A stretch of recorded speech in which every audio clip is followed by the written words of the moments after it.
Chapter 23 I come to face down in wet grass. I lift my head and press my palms onto the ground to get my shoulders up. I hear it groan from somewhere nearby. Ella calls my name, but my head throbs too much for me to sit up and look for her. 6, I whisper into the air. Are you here? I don't see her anywhere. Marina, Ella says, coming over and sitting down next to me. I lay my cheek back down on the grass and allow myself to just lie there for a few more minutes. Ella brushes a lock of hair off my cheek, but I'm numb and don't feel a thing. Sickness rises in my throat as I hear it continue to groan. Ella seems unaffected. I never want to teleport again. I look around, my vision keeps doubling, and I struggle to bring it under control. Based on how green and lush it is, it's obvious we didn't land where we intended. This isn't New Mexico,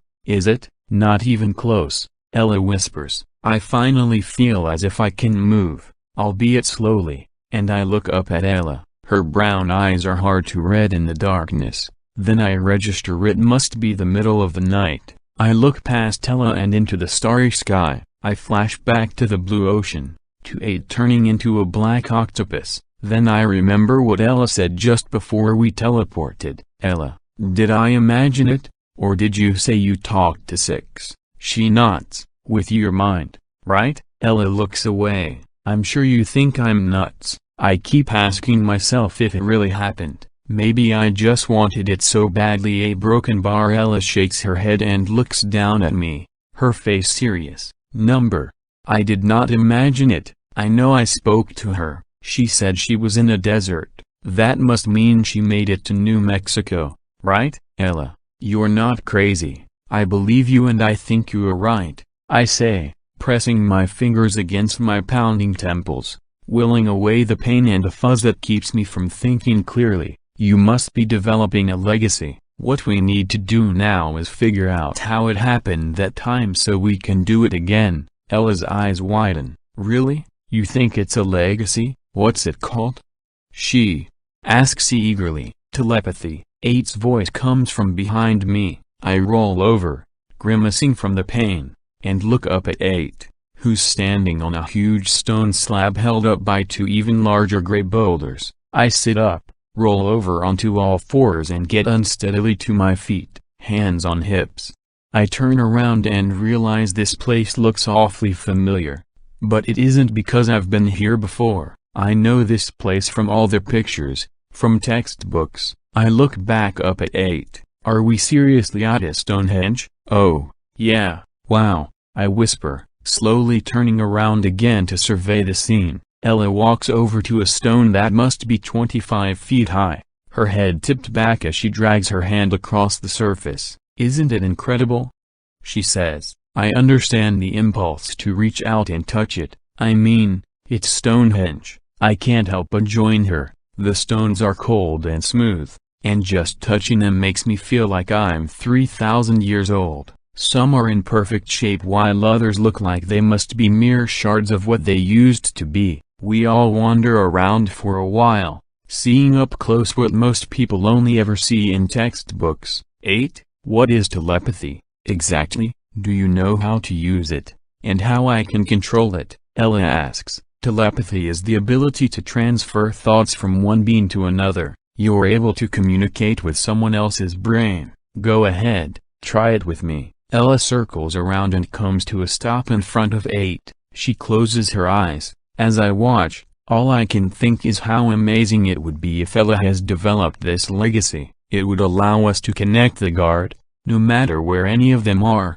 anywhere in the world. After a few seconds, Ella opens her eyes and looks at 8. Did you hear me? I didn't, 8 says, shaking his head sadly. You just need to keep trying. It always takes time to figure out how to work with our legacies. Telepathy will be no different. Her shoulders sag in disappointment anyway. Your chests are over there, by the way, she says, pointing. 8 turns to me, stretching from side to side. I just need a little more time to recover from that last one. I want to be as strong as possible when we try again for New Mexico. Okay? He climbs up on a nearby rock. I don't know, I sigh. I felt so horrible when I came out of that last one. Injuries are one thing, teleporting makes me feel sick. I don't know if I can do it again, and wants to stop us from ending up back at the bottom of the ocean. Meanwhile, it sounds like Six is in serious trouble, and we're bouncing around from place to place. We may never land in New Mexico. I know, 8 says, hopping down from a stone and brushing off the dust from his pants. I know how frustrating this is, but doing something is better than nothing, and the only thing we can do is keep trying until we get where we need to go. We three will stick together, we will keep trying, and we will find Six. I don't know where he gets his calm, his conviction. Ella wanders off behind a grouping of stones as I say, you know, there are other ways of getting from one place to another. We could just find an airport and fly there from here. 8 scratches his chin, deep in thought as he starts to walk. I follow him to the center of the monument. If Six really is in trouble, an airplane isn't the solution. It would take us forever to get to her. He stops for a minute and turns to face me. Besides, I see us finding her. I look at him quizzically, but he just grins and shrugs. What does he mean? 8. Did you have a vision? What else did you see? Who else did you see? He shrugs. I can't really tell you more than that. I just see it or I feel it. I think it's a legacy I haven't figured out yet. The only way I can describe it is that it feels like a sixth sense. Is that how you knew we were coming to India? I ask. Yeah, he says. I don't have any control over it. These flashes, images, just come to me. We continue to walk through the group of massive stones and find Ella off by herself, sitting against a rock. When we approach, she looks up and says, I keep trying to talk to Six again, but nothing happens.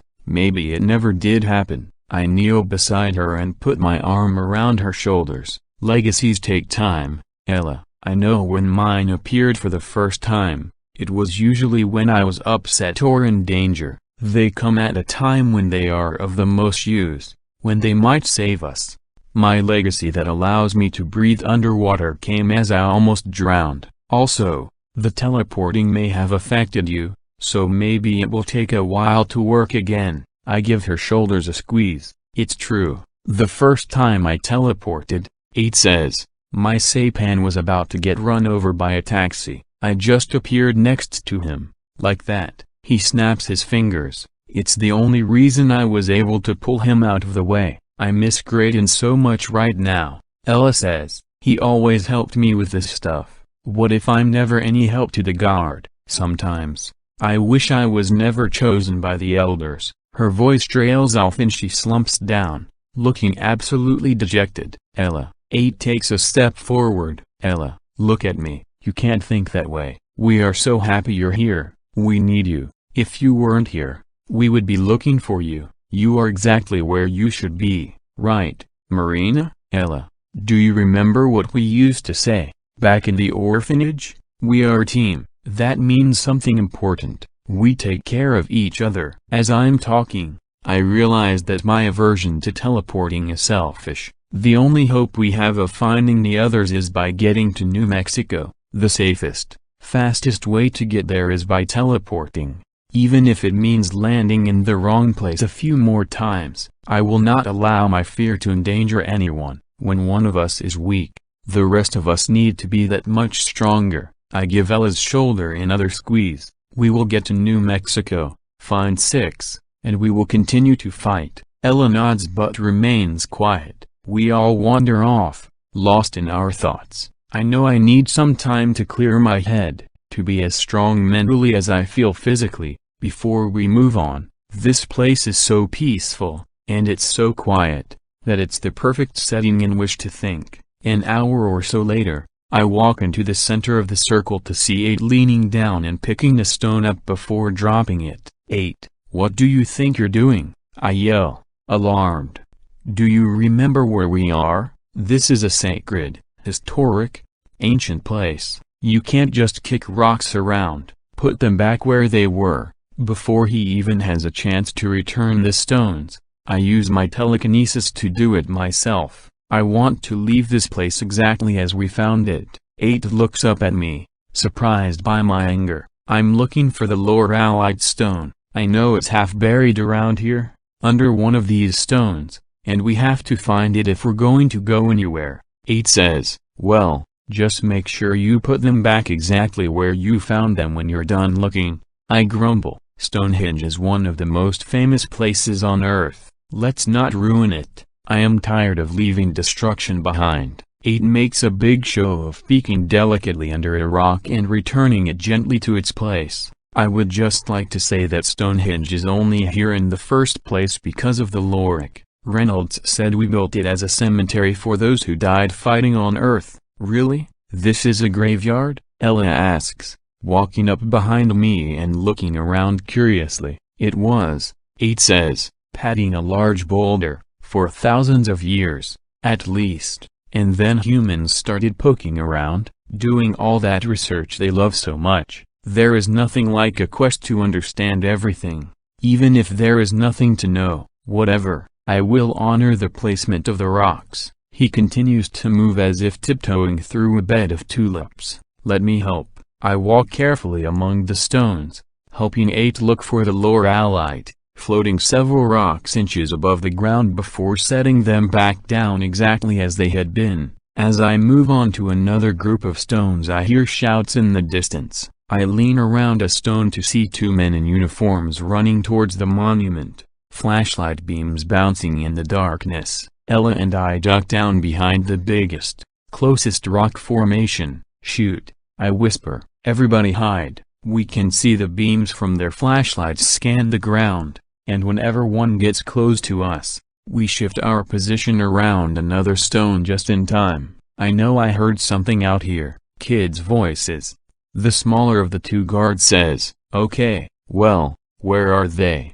The other guard asks, looking around. There is a distinct note of disbelief in his voice. Both men are silent for a moment. I peek around the stone to see the larger guard looking around, annoyed by the lack of evidence of intruders. Then something catches his eye, but I can't see what it is. I'm worried. What could he have found? Bill, come over here and look at this. Where do you think these came from?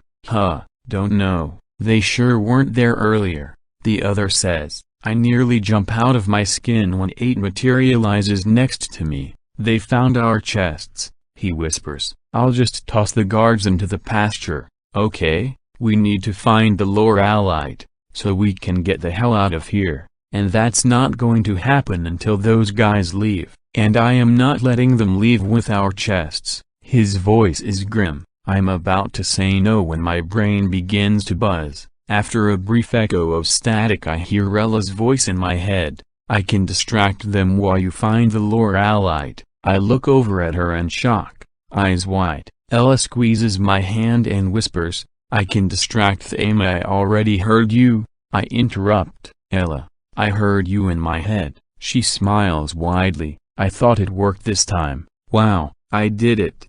She whispers excitedly. Hey, you two, keep it down. 8 whispers. Do we have a plan? I have an idea. Ella responds, shrinking herself into a 6-year-old. She runs wide, out past the outer circle of the stones, then walks back towards the men. She puts on her best little girl voice as she calls out, Daddy, where are you? Hello? One of the guards calls back, who's out there? 8 teleports away while I watch Ella. She is standing still, shielding her eyes from their flashlights. She's quite the actress. She sounds legitimately lost and worried. I'm looking for my daddy. Have you seen him? What in the world are you doing out here? Little girl, where are your parents? Do you know what time it is? As they approach her, Ella starts to sob, stopping the men in their tracks. Now, just calm down. No need for tears, the larger one says in a soothing tone. Ella turns up the waterworks and says, louder now, don't touch me. Hey, nobody's touching you, the other says in alarm. They are looking at each other, both confused and at a loss as to what to do with her. PSST, Marina. 8 whispers, he's behind me with a chest under each arm. We have to find the Laurelite, now. She can't hold their attention forever. We run into the center of Stonehenge, 8, and I start checking under every rock we can find, as quickly as we can. There are only a few left to check when we hear the men coming back towards us, Ella in tow, still sniffling. Okay, I think it's time for another distraction, 8 says, disappearing again. He reappears by the outer circle of stones, plants his hands on an upright slab, and pushes hard. All I can do is watch in horror, frozen to the spot. The huge stone wobbles and slowly tips backwards, then the horizontal slab on top falls too, and that's when H starts yelling, "Help, help, the stones are falling over, Stonehenge is falling down, I will kill him." I clench my fists at my side, which is when I realize I still have a small rock in my hand. I lean down and carefully, pointlessly, return it to its spot. The guards break into a sprint towards Aid's voice, and when their flashlights catch the falling stones, they scream in panic. The smaller guard runs to get in between two vertical stones, but it's too late. They connect and collectively tip to the right. The horizontal slab that was over them lands on the ground with a thud. My mouth falls open as the stones tip, one by one, going over like dominoes. Code black, code black. The large guard screams into his walkie-talkie, then tosses it to the ground. He wraps his arms around one of the massive vertical stones remaining upright, trying with all his might to stop it from going over with the others. But it's pointless. The massive stones keep falling. 8 appears back by me and tips over two small stones, and suddenly a faint blue glow lights up his legs. I found it. Over here, he whispers excitedly. I'm relieved to hear he's found the Laurelite, but I'm too focused on the demolition of Stonehenge to be excited. I can't believe he did this. I'm furious. Ella runs past me as I dart under one of the few slabs still in place and use my telekinesis to slow down the boulders in motion. The larger guard slams his back against a stone that's next in line to tip, and the other guard joins him. I wrap my mind around their stone and hold it steady. When it's hit with another falling boulder, I don't let it tip. The guards slide away from the stone and fall to the grass, shocked by their sudden show of strength. Next I reverse the domino effect so the fallen boulders push each other back up, and I stabilize them in their original positions. Then, using what little strength I have left, I slowly lift the horizontal slabs off the ground and set them back on top of the boulders.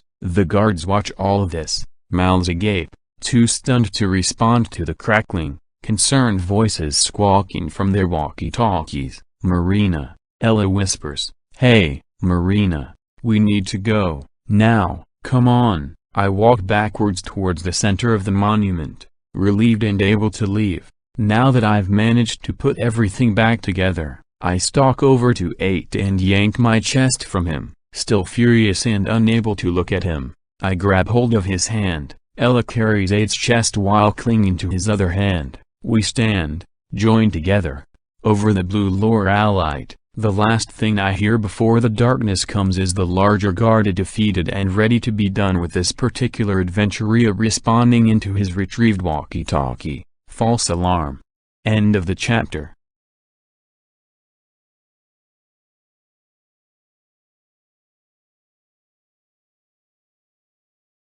Chapter 24. I hide behind a row of lockers in a long dark hallway while I turn visible. The pain and nausea from using my legacies is so intense I curl myself up into a ball, pressing the two batons into my ribs to get some relief. I push my sweaty head against the cool cement wall and try to catch my breath, hoping the sickness will subside quickly. I've been going up and down hallways, but I worry I am just running in circles. So far, I've found an empty hangar and a lot of electronically locked doors. I know from when Sam and John were caught by the police before that our telekinesis doesn't work with electricity. I think about John and Sam, Marina and the others. I hope they're okay or, at least, in less pain than I am. I picture John and Sam waiting for me at our rendezvous point. We were supposed to meet there in a few days. What will they think when I'm not there? I am so frustrated and scared I feel breathless.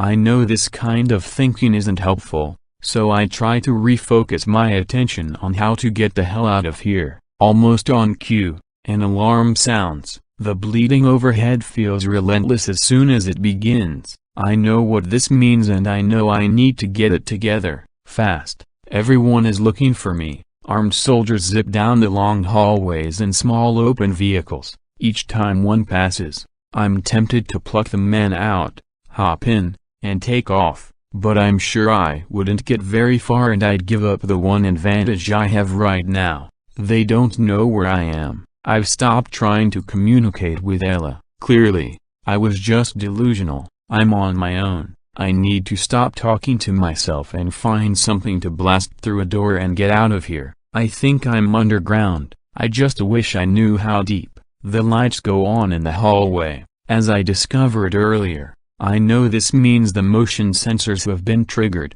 A moment later, I hear a vehicle coming my way. I clench my stomach, turn invisible, and get the anticipated drench of pain, tears flowing down my face from the agony. I press myself up against a wall and watch the cart crawl towards me carrying 3 soldiers. As it passes in front of me, I hit the driver in the face with one of the batons. Man, do head wounds.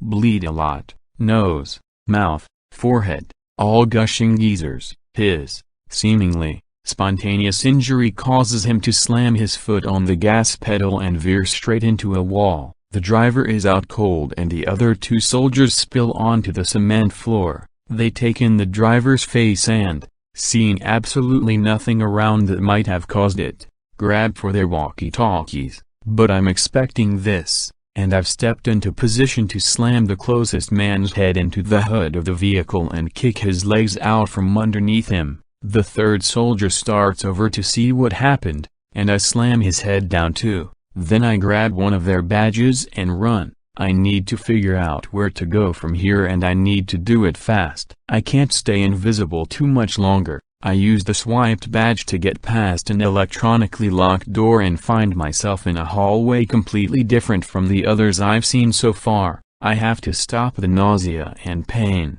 so I turn visible and immediately feel relief. I look around and try to figure out where I am. The hall is wider than the others, with a high ceiling that's domed and carved out of sandstone. 2 thick yellow pipes crawl along the ceiling, flanked by drooping electrical lines. I come to a turn in the hallway and peek around the corner. I don't see anyone, so I flatten my back against the wall and ease around the corner. I'm facing a red door with a sign that reads, "Danger, authorized personnel only, Shuttle 1." I try using my telekinesis to open the door, pushing through the pane, but another electric lock keeps it shut. I'm about to try the badge again when I hear footsteps coming fast in my direction. I turn invisible again, but it makes my stomach churn so violently I fall to the floor. I can't survive another round of this. No way. Around the corner someone yells. I think I hear something this way, from the ground. Barely able to stay invisible, I grab a guard by the ankle as he runs by. He goes face down onto the floor, giving me enough time to swipe my stolen badge through the electronic lock. The door pops open and I slip inside. I'm on a grated metal platform, high above 3 sets of train tracks that disappear down a circular tunnel. A 3-car tram, plastered with several different symbols of the U.S. government, sits empty on the set of tracks closest to the platform. Outside the door behind me, I hear the guard I disabled yelling to a group of men who have just arrived on the scene. I stumble down a narrow set of stairs and jump inside the open doors of the tram, pulling down on the first lever I see. My head snaps back as the tram takes off like a rocket. The circular tunnel blurs with red lights and long, dark shadows, and twice I zip under graded platforms like the one where I entered without slowing down. The tracks suddenly dip and curve to the right, and then I'm rolling high over a long canal filled with water. I'm hoping this will shoot me out into the desert. Instead, the tram slows down and stops below another platform. There must be points at which there are automatic stops.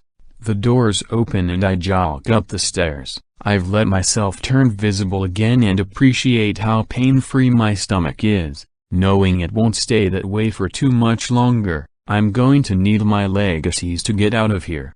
I take a deep breath and carefully try the door at the top of the stairs. It's unlocked. Slowly, I open it just a crack to peek and see what is on the other side. My eyes have barely focused when the door is slammed open, clipping my shoulder painfully. I'm now face to face with the guard with a familiar weapon hanging from his shoulder, a Mogadorian cannon. As soon as the guard reaches for it, the cannon buzzes to life with a spark of lights. But before he can press the trigger, I dive at him and we crash into a stone wall. The guard rushes forward and tries to grab me by wrapping his thick arms around my waist. Instead, I move just out of his reach and tackle his legs, pulling them out from under him. His skull makes a horrible cracking sound when it hits the ground. I cringe, but I can't stop to think about it. I quickly shove his body just through the door into the tunnel and close it. I grab his cannon and bolt. I look around to get my bearings. There are enormous, smooth columns holding up the ceiling of the winding tunnel, and I weave in and out of them, keeping an ear out for more guards. My mind is racing, sorting through what I've seen, trying to piece it together. First on the list, why did that soldier have a Mogadorian cannon? Did he get it from a captured Mog, or are the Mogs supplying the government with their weapons? The tunnel forks and I slow, trying to decide which way to go. I see nothing to help me choose, so I think of the last time I encountered a fork in a road. It was in the Himalayas, the one that surprised Commander Sharma. I go left. The first door I spot on the left is all glass. Through it I can see scientists in white coats and masks moving around what look like large gardens brimming with tall green plants. Hundreds of powerful bright lights hang low over them from the ceiling. A red-haired woman in a dark suit enters through another door and walks over to one of the guys in a white coat at the front of the room.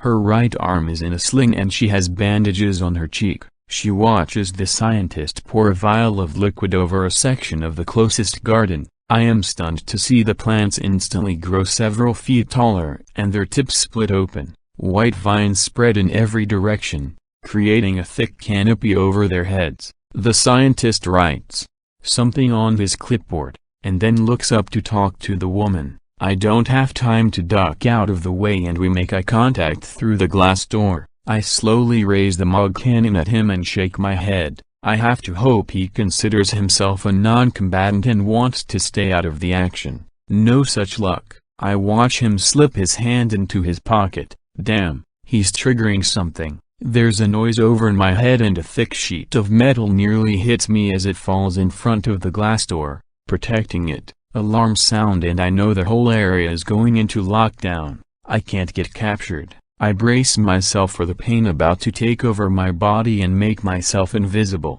Just in time, soldiers pour into the tunnel and I inch along the wall to avoid them. The pain and the wave of sickness doesn't come. Whatever drug they gave me must have worn off. The relief I feel is profound, though I don't have time to enjoy it. A door clicks open on my right. Without thinking, I jump through it and find myself in a narrow wide hallway lined with more doors. Halfway down the hall a lone soldier is backing out of one of them. Please, just shut up already, he calls into the room, and you should really eat something. He pulls the door shut and starts to turn and walk away, but I'm right there and drop him with the right hook to the jaw. I see his keys hanging from his belt, pull them off and frantically shove them into the lock of the door he just closed, one after another, until I find the one that works. I am guessing whoever he was talking to is no friend of his, and I could use an ally right now.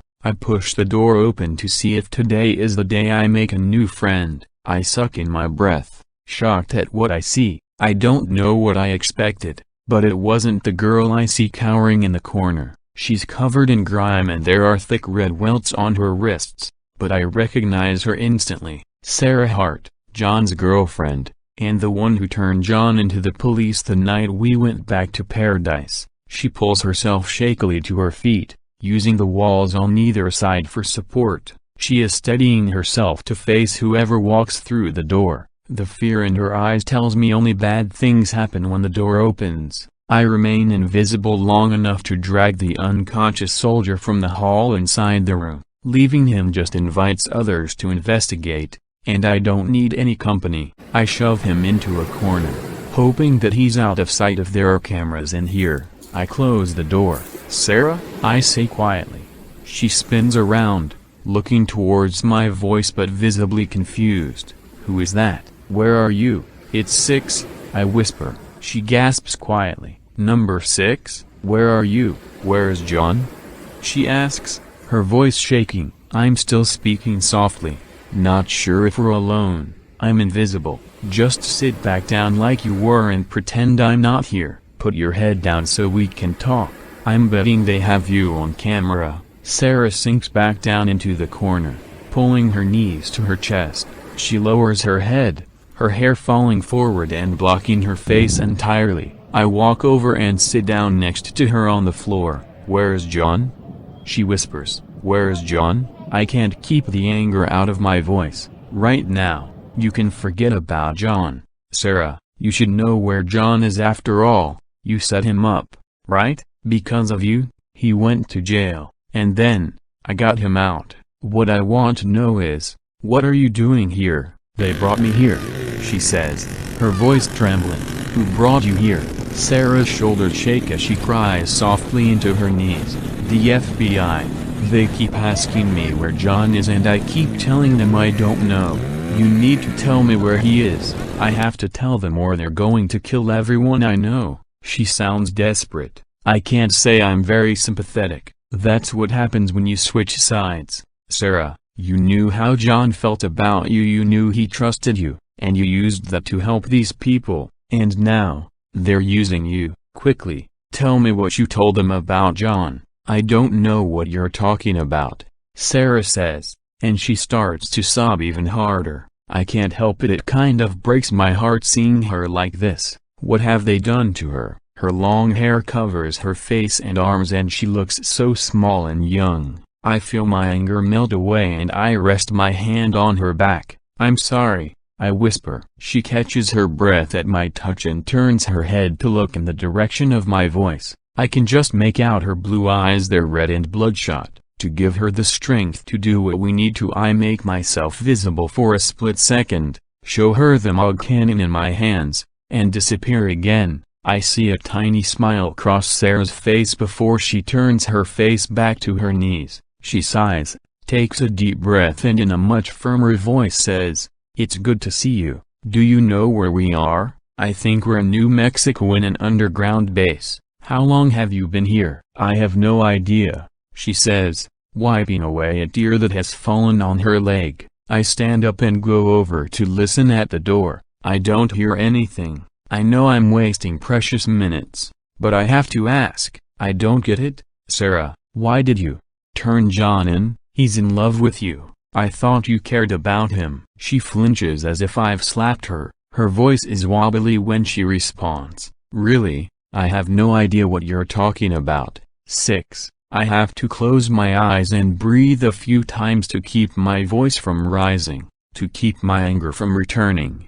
"I'm talking about the night he came over to profess his undying love for you. Remember? Your phone buzzed at 2 a.m., and the police arrived a minute later. That's what I'm talking about. You broke John's heart when you turned him in." She starts to raise her head to respond, but I make a noise to remind her to keep her head down. She resettles her head on her knees and speaks in a flat voice. "That's not what I was trying to do. I didn't have a choice. Please, where is John? I need to talk to him." "I'd like to talk to him too. I'd like to talk to all of them. First, though, we have to figure out a way out of here." My voice is urgent. She sounds defeated when she speaks again. "There is no way out. Not unless you want to fight 1,000 Mogadorians." "What?" I circle back to her. What is she talking about? This is a U.S. government facility, not a Mog base. You've seen them? The Mogs? They're here? A glazed look washes over Sarah's face. She no longer looks like the girl I met in paradise. The human girl who John fell in love with and was willing to do anything for. I don't even want to think about what the FBI and the mugs have done to her. Yes, I see them every day. I feel as if the wind has been knocked out of me. It was one thing to suspect this was the Kazi, another to have it confirmed. Well, I'm here now, I announce, trying to make one of us feel more confident. I promise, the next mug you see will have my foot up his ass. Sarah laughs quietly into her legs. Her shoulders relax a bit for the first time since I walked in. Sounds good to me. 6, please, can you tell me where John is? Is he okay? Will I be able to see him? I know she's worried about 4, but her constant questions about him are beginning to really annoy me. To be perfectly honest, I haven't seen him recently. Sarah, we split up. He went with Sam and Bernie Kosar to get his chest back, and I went to Spain to find another one of us. We were supposed to meet up in 3 days, but I don't see that happening right now. Where are you supposed to meet? I need to know. It's killing me, not knowing where he is, right now. It doesn't matter where we were supposed to meet because I won't be there. I explode. We need to focus on how we're going to get out of here. Sarah flinches at the anger in my voice. She tries again. Where are the others? Where's number 5? Sarah asks. I ignore her. She is clearly not listening to me. I walk back to the door and put my ear to it again. I hear footsteps. Definitely more than one persona coming down the hallway. I consider my options. I can either lure them into the cell or I can take them down where they are. Either way, I know I need to deal with them. Turn Sarah invisible, and pick a direction for us to run. Sarah stands up. What about number 7, 8 and 9? Where are they? Are they together? If she doesn't quiet down, she's going to get us captured. Or worse. I hiss at her. Sarah, enough. Stop. I put my ear against the door again and instantly know something is wrong. It sounds like the hallway is packed with men. We're trapped. I spin around to tell Sarah, but she looks like she's in the middle of a seizure. I am frozen, seeing her body convulse and flop around the floor of the cell. Sarah, I let myself become visible and run over to try to keep her head from slamming down on the cement floor. Has she been drugged? Sarah's body starts to shake so fast she becomes a blur. I can only watch helplessly as a white outline appears around her body. I reach out to touch it, but before my fingers reach it, the line turns black. I focus on Sarah with my mind to try and stop her convulsions with my telekinesis, but as soon as I try, my brain feels like it's burning, like an enormous amount of dark energy is invading my skull. The next thing I know, I am falling backwards, holding my throbbing head, my eyes squeezed shut. When I open them again, I can't believe what I'm seeing. Sarah Hart is growing taller, and darker, until she's at least 7 feet tall. Her blonde hair shortens until it's a short black buzz cut. Her face morphs into a demonic monster's. A purple scar appears on one side of her now thick neck, then it slowly elongates until it reaches the throat. When the scar finally stops growing, it begins to glow. Did I just watch Sarah turn into Gus Ra? I've never seen him, but I've heard enough to have a pretty good idea of what, or who, I'm looking at. The door bursts open and I am momentarily blinded by a flash of blue light from Gus Ra. The next thing I know, a dozen Mog soldiers rush in, cannons up and ready. I try to turn myself invisible, but nothing happens. I don't have time to figure out why. I grab the cannon I had set down to help Sarah, jump up and fire it at one of the Mogs. He falls to my feet in a cloud of ash. I keep shooting, killing 2 more, but as I turn to find my next victim, I'm yanked backwards and choked by my pendant. I can turn my head enough to see I'm being held by the beast who was once Sarah. He spins me around, swats the cannon out of my hands with his other massive paw and yanks me towards his face. Up this close, I can see his dark skin is a sea of small scars, like he's been raked by razor blades. I focus my mind on lifting my weapon off the ground, but it just sits there. None of my legacies are working. Without my legacies, I'm vulnerable, I'm worse than vulnerable, but I am not giving up. Tell me where they are.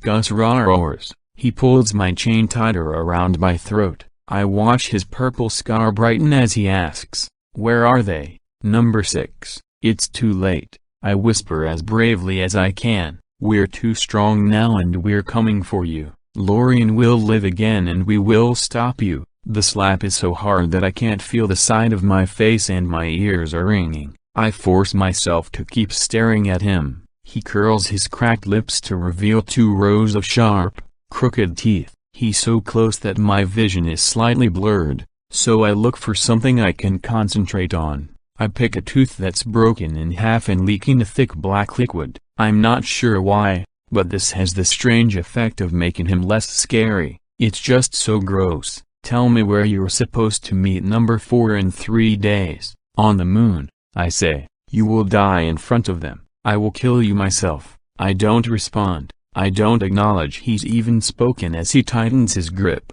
The pendant John and I found in the well in Ohio, the one that was on the massive skeleton, cuts into the back of my neck as it is pulled tighter and tighter. As he pulls the chain even more, I think of John's face as we trained together. I see the guard sitting around the white table on the ship and I smile. I'm proud to have been chosen by the elders. Out of respect to them, I will not beg for my life. So, there you are. Number 6. I know the voice immediately. Agent Purdy. I open my eyes to see an old man. He has a cast on one arm and his face is covered in bruises. When he walks towards me, I see he's limping.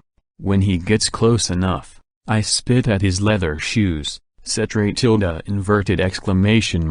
laughs right into my ear. Agent Purdy looks over my head to speak to him. Did you get the information you were looking for? Do you know where they are? Gus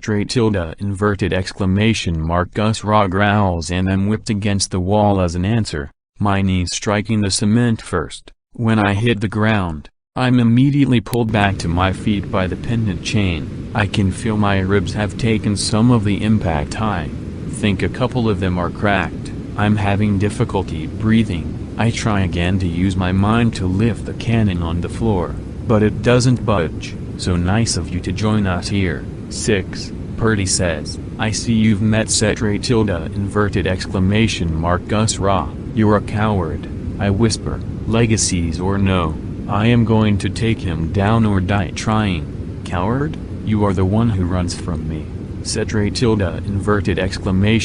Gus Ra objects dismissively. I stare hard into his maroon eyes. This is cowardly. You must think you won't be able to kill me if I am at my full power. And that is what I call a coward. Gus Ra's scar glows again, the brightest yet. To my surprise, the chain around my neck loosens. Put her with the girl, he says, pulling the pendant over my head. My stomach drops when I see it hanging from his hand. He looks at me, and smiles. I will fight you?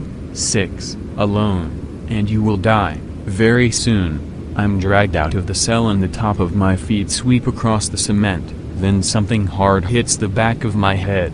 I close my eyes better for them to think I am out cold so it's easier to focus on where they're dragging me. 1 right and 2 left turns. I hear a door open and I'm pushed forward. I stumble until I hit something soft. I haven't opened my eyes yet when I feel arms wrap around me.